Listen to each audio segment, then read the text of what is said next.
Tonight, the information superhighway and one of its main thoroughfares, an online network called Internet. I guess they can communicate with NBC writers and producers. Allison, can you explain what Internet is? It's a growing grid of independent computer networks interlaced. It's evolved from a U.S. military bulletin board in the 1970s to a worldwide computer switchable list. With an hour charge of $5. You need a computer and a phone.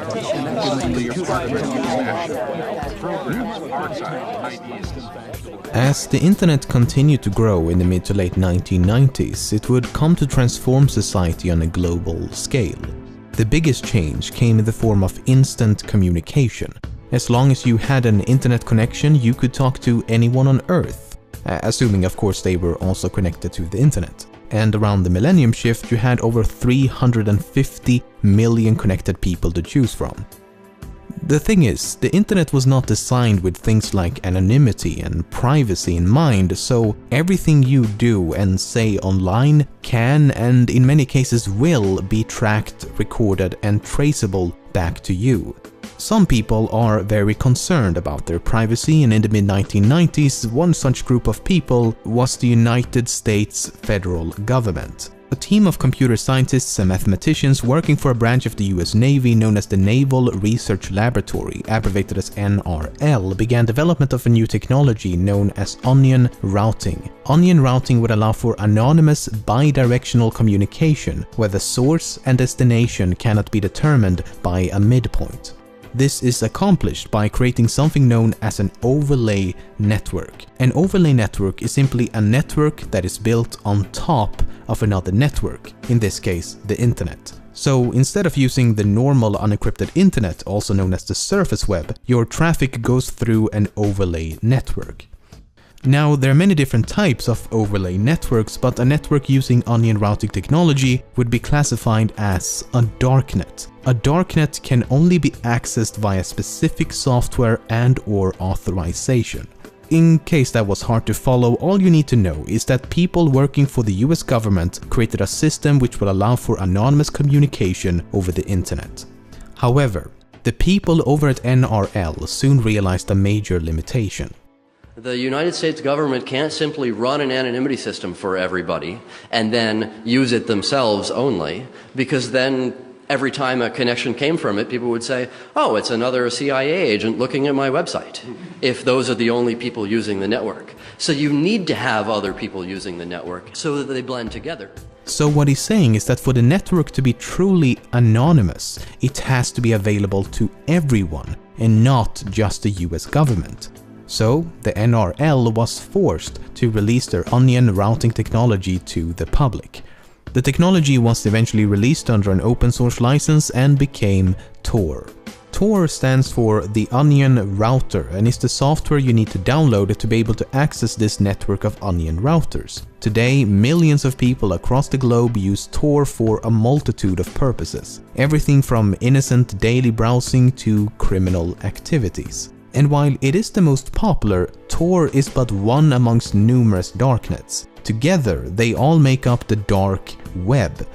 Subsequently, the dark web forms a small part of the deep web. The deep web is everything on the web that cannot be indexed by search engines. It's nothing like the dark web, as most of us use the deep web all the time. If you visit this link, you will find an unlisted YouTube video on my channel. This can be classified as deep web content. I know it's a bit anticlimactic, but yeah, this video exists on the deep web simply because no search engine can find it. Other examples of deep web content includes online banking, Netflix, webmail, dynamic pages, databases, and everything that's password or paywall protected. As you can imagine, the deep web has a lot more content than the surface web. How much more? Well, we don't know, because by its very nature it's near impossible to determine. A paper from 2001 estimated that the deep web is 500 times the size of the surface web. But then again, that estimation is over a decade old. All we can say for certain is that deep web content accounts for the vast majority of the content on the World Wide Web. So to summarize, the surface web is content that can be indexed by search engines. The deep web is content that cannot be indexed by search engines. And the dark web is a fraction of the deep web, consisting of numerous darknets which require specific software and/or authorization to access. Okay, we know what's on the surface web and we know what's on the deep web. But what do we find on the dark web, more specifically the darknet known as Tor? As mentioned, you can use Tor for almost anything, browsing the web, checking your email, posting on forums, instant messaging, watching YouTube videos, you name it. But the dark web aspect comes in the form of hidden services. A hidden service is essentially a website that can only be accessed via Tor, and the address for a hidden service will always end in .onion. So if I attempt to access this hidden service using Google Chrome, nothing happens. It will only connect using specialized software such as the Tor browser.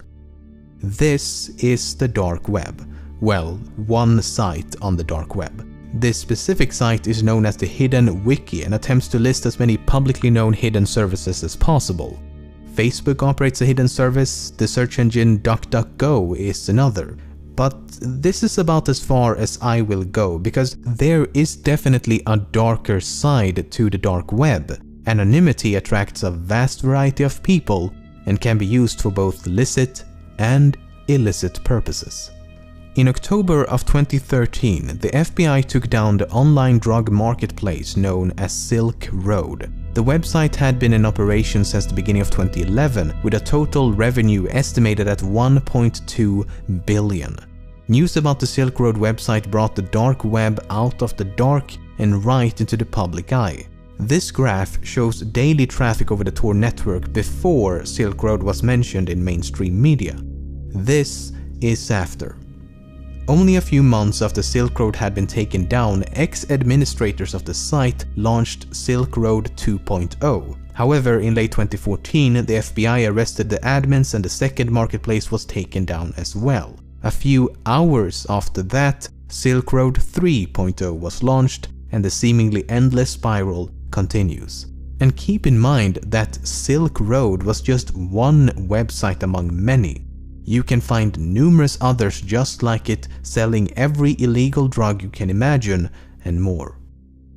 The FBI also claimed that the owner of the Silk Road website had attempted to have 6 people killed by using deep web murder for hire services. While the assassinations themselves are unlikely to have occurred, these websites can definitely be found on the dark web. The problem is a lack of evidence. Anyone can set up a darknet website claiming anything for any reason, especially if there's money involved.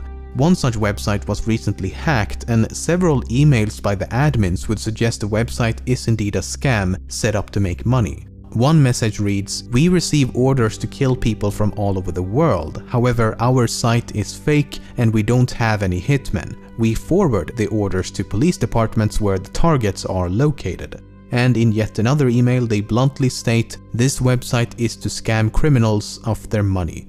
Then again, this supposed hack could have been faked as well, so there's no way to be absolutely certain. Unfortunately, the dark web has some much more depraved and gruesome extremes.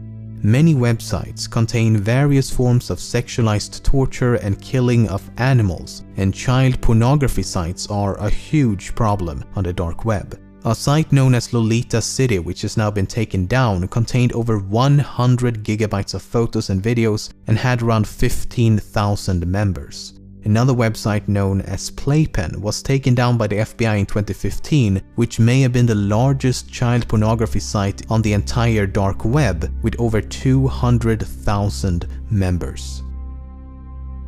There's somewhat of an urban legend known as Red Rooms. A Red Room is a live stream of a person being tortured and or murdered for the entertainment of others. Supposedly, the viewers may even interact by typing down instructions. Again, there's no evidence of this ever taking place, but the myth persists.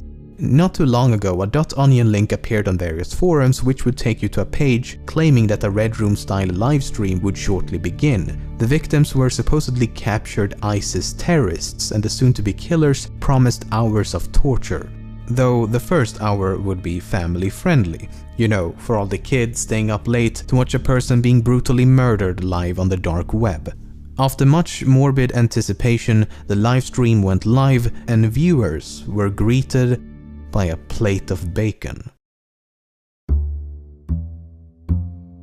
Mainstream media would have you believe that the surface web is just a thin layer on top of an enormous criminal underground, but it couldn't be further from the truth, and it's no wonder as they frequently confuse the dark web with the much larger deep web.